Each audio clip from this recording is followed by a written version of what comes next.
اب فاتحہ میں کبھی کبھی آپ فاتحہ پڑھیں گے کسی کو دعوت دینے کے لیے. آپ اندازہ کرو قریش کے زمانے میں کوئی فاتحہ پڑھ رہا ہو, کوئی صحابی فاتحہ پڑھ رہے ہوں اور کوئی مشرک پاس سے گزرے, اس کو معلومات ملی نا. لیکن ہو سکتا ہے اسی وقت جو صحابی وہ فاتحہ پڑھ رہے ہیں وہ اپنے دل سے پڑھ رہے ہیں, اپنے لیے پڑھ رہے ہیں, یعنی اس کے دونوں اثرات باقی رہ گئے انا نکالنے کی وجہ سے. یہ بات سمجھ میں آ گئی؟ پھر خطیب کیوں کہتا ہے ان الحمدللہ؟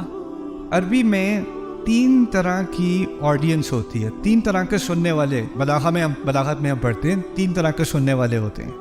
ایک سننے والا وہ ہے جس کو آپ کی بات سے کوئی انکار نہیں ہے. ایک ایسا شخص ہے جس کو آپ کی بات پہ لگتا ہے شک ہوگا, اس کو پوری طرح اعتماد نہیں ہے آپ کی بات پہ. اگر کوئی کہے نعمان علی خان آ گئے, ہاں آ گئے, واقعی وہ جو واقعی ہے نا وہ کیا ہے, اس کو آپ کی بات پہ یقین نہیں ہے. تیسرا ہے جو آپ کی بات سے اختلاف کرتا ہے.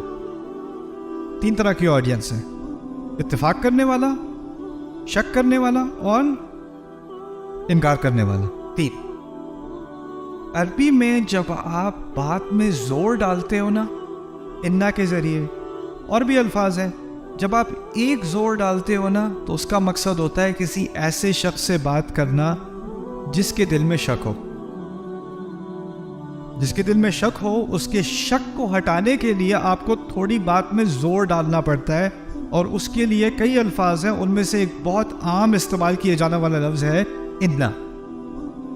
اگر آپ انا استعمال نہیں کرو گے تو کیا بات سامنے آتی ہے؟ جس سے آپ بات کر رہے ہو وہ آپ کی بات سے متفق ہے, اس کو آپ کی بات میں نہ کوئی انکار ہے نہ کوئی شک ہے.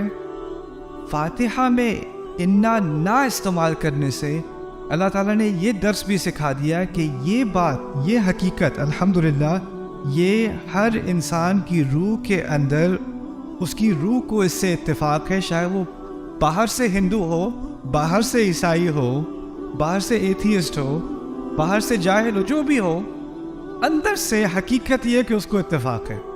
اس کی فطرت سے بات کی جا رہی ہے, اسی لیے اس کو سورۃ الفطرہ بھی کہا گیا ہے.